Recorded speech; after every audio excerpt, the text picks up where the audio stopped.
6학년 학생 여러분 안녕하세요. 이번 수학 시간에는 비례식을 활용해 보도록 하겠습니다. 수학 교과서는 80쪽과 81쪽입니다. 우리가 어떤 것을 활용한다고 하면 보통 배운 내용과 실제 생활에서 적용할 수 있는, 찾을 수 있는 문제 상황, 그것을 연관 짓는 것을 말하는데요. 지금 이번 시간에 살펴볼 내용도 비례식을 실제 생활에서 어떻게 활용하고 적용할 수 있는지에 대한 내용을 공부를 해보도록 할 겁니다. 수학 교과서 80쪽 위에 있는 내용부터 살펴봅시다. 슬기가 전기자동차 전문가 직업체험에 참여했습니다. 슬기가 보고 있는 전기자동차는 12분 동안 충전하면 150km를 달릴 수 있습니다. 이 전기자동차가 500km를 달리려면 몇 분 동안 충전해야 하는지 알아봅시다. 자, 그러면 지금 문제 상황 이해되셨나요? 12분 충전하면 150km를 갈 수 있는데 500km를 달리려면 몇 분 동안 충전을 해야 하는가? 그것이 이제 문제의 상황입니다. 문제에서 전기 자동차의 충전 시간과 달릴 수 있는 거리의 비를 구해보세요 되어 있습니다. 12분 동안 충전을 하면 달릴 수 있는 거리가 150km입니다. 따라서 비를 이렇게 표현을 할 수 있고요. 지금 몇 분 동안 충전을 해야 하는지 모르겠어요. 몇 분 동안 충전을 해야 500km를 갈 수 있는지 이렇게 비례식을 세울 수 있습니다. 지금 문제에서 충전 시간과 달릴 수 있는 거리의 비를 구해보라고 했으니까 이것은 12 대 150이라고 쓰면 되겠네요. 이건 선생님이 비례식을 세운 거고요. 전기자동차가 500km를 달리는데 필요한 충전 시간을 네모분이라고 했을 때 비례식을 세워보세요. 지금 선생님이 위에서 설명한 내용대로 12 대 150 이것이 충전 시간과 달릴 수 있는 거리의 비입니다. 필요한 충전 시간을 네모분이라고 했을 때 500km 네모분 충전하면 500km 간다. 이렇게 시간과 충전 시간과 달릴 수 있는 거리의 비로 표현을 할 수 있습니다.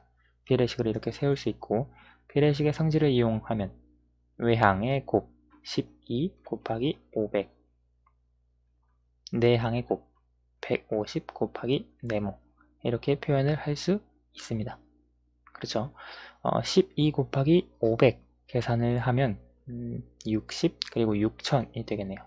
따라서 6000은 150 곱하기 네모가 되겠고요. 150에 어떤 값을 곱해서 6000이 되는가 혹은 6000을 150으로 나누면 몇이 나오는가 계산했을 때 네모는 40, 즉 500km를 이제 우선 네모의 값은 40이 나오고요. 여기 전기자동차가 500km를 달리려면 몇 분 동안, 즉 40분 동안 충전해야 한다 라고 하는 걸 알 수 있습니다. 우리가 지금 이 비례식을 가지고 비례식의 성질을 활용해서 문제를 풀었습니다. 물론 다른 방법으로도 문제를 풀 수 있어요. 지금 문제는 12 대 150은 네모 대 500에서 네모의 값을 구하는 거잖아요. 우리가 비례식의 성질을 이용해 줄 수도 있고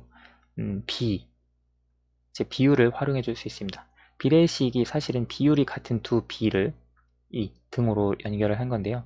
12 대 150 이것의 비는 죄송합니다. 비율은 150분의 12 기준 양분의 비교하는 양 해서 150분의 12인데요. 이 두 번째 비도 마찬가지로 비율이 500분의 네모가 돼야 합니다. 따라서 150분의 12 그리고 500분의 네모 이것은 같은 값이 나와야 합니다. 왜냐하면 이것이 비율이기 때문에요. 그렇죠? 여기 150분의 12를 우리가 약분을 해주면 3으로 약분을 하면 50분의 4로 쓸 수 있습니다. 그러면 50분의 4는 500분의 네모가 되는데요. 우리가 분수 아는 것처럼 분모가 50에서 500, 즉 10을 곱해 주었습니다. 분모 분자의 같은 값을 곱해도 분수의 값은 같기 때문에 여기도 10을 곱해서 이 네모 안에 들어갈 값이 4 곱하기 10이다 라고, 즉 40이다 라고 네모의 값을 찾아줄 수 있습니다. 이렇게 우리가 비율을 이용해서도 확인해 줄 수 있고요. 그 다음에 우리가 또 다른 방법을 생각을 해보면 비의 성질을 이용해 줄 수 있습니다. 전항과 후항의 같은 수를 0이 아닌 같은 수를 곱하거나 혹은 0이 아닌 같은 수로 나누어도 비율은 같다. 그것을 이용해 주는 건데요. 여기서 보시면 150에서 500이 되었습니다. 그렇죠? 150에서 500이 되려면 곱해준 값은 3분의 10입니다. 150에 3분의 10을 곱하면 500이 됩니다. 그렇죠? 약분했을 때 50이 되고 50과 10을 곱하면 500이니까요. 따라서 여기에서 3분의 10을 곱해준 건데요. 마찬가지로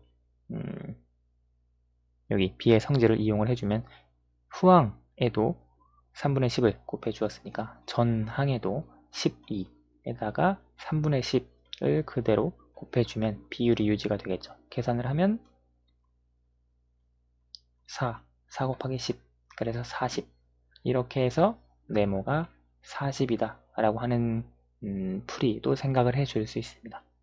그래서 뭐 다양하게 우리가 이번 단원에서 배운 내용 비례식의 성질을 이용할 수도 있고 비의 성질을 이용할 수도 있습니다. 혹은 비율이 같다 라고 하는 비례식의 정의, 비례식의 뜻을 이용을 해줄 수도 있습니다.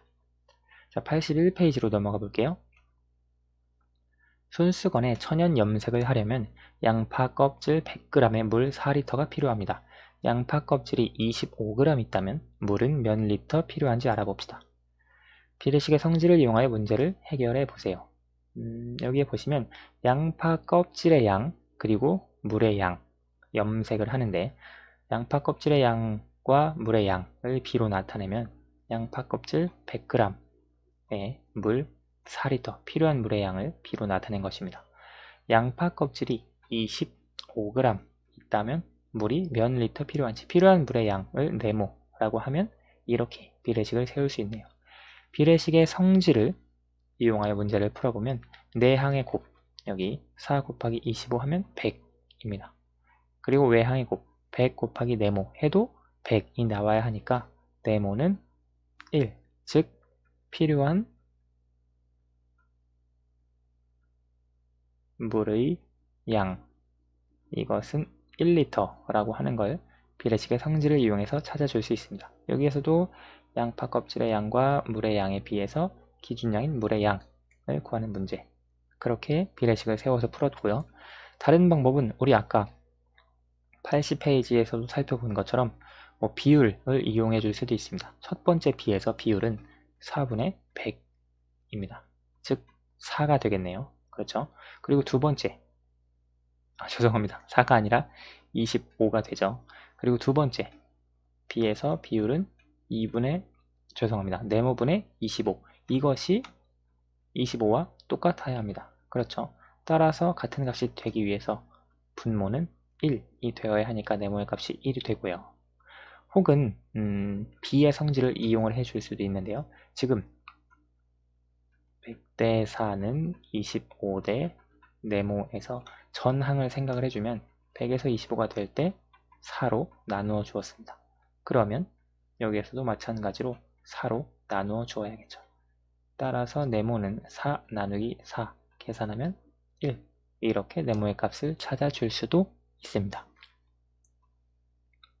다음 3번입니다. 연수가 김밥 만드는 방법을 찾아보니 김밥 2인분을 만드는데 밥이 400g 필요합니다. 연수가 세운 비례식을 보고 가족 수에 맞게 김밥을 만들려면 밥을 몇 그램 준비해야 하는지 알아봅시다. 지금 김밥 만들려는 김밥의 양 2인분, 필요한 밥의 양 400 그렇게 비를 세웠습니다. 그러면 가족 수가 5명인 것 같아요. 5인분을 만들려고 하니까요. 5인분 김밥을 만들려면 얼마만큼의 밥이 필요하냐? 이것이 비례식입니다. 연수의 가족은 5명이겠죠. 왜냐하면 5인분을 만드니까요. 연수가 가족 수에 맞게 김밥을 만든다고 했으니까 5명이 연수의 가족이 되겠죠. 연수가 가족 수에 맞게 김밥을 만들기 위해 준비해야 하는 밥양, 즉 네모를 구하고 어떤 방법으로 구했는지 말해보세요. 우리 앞에서 3가지 정도 방법으로 풀어봤죠. 여러분이 원하는 방법으로 풀이를 해보시면 되겠습니다. 선생님은 여기서 내항과 외항의 곱, 즉 비례식의 성질을 이용해서 풀어볼게요. 내항의 곱은 400 곱하기 5. 내항의 곱과 외항의 곱 2 곱하기 네모가 같아야 합니다. 그렇죠? 지금 이걸 계산하면 2000이 되겠고요. 2000은 2 곱하기 네모. 따라서 네모 안에 들어갈 값은 1000이 되겠네요. 그래서 우리가 알 수 있는 준비해야 하는 필요한 밥의 양은 1000g이 된다는 것을 알 수 있습니다.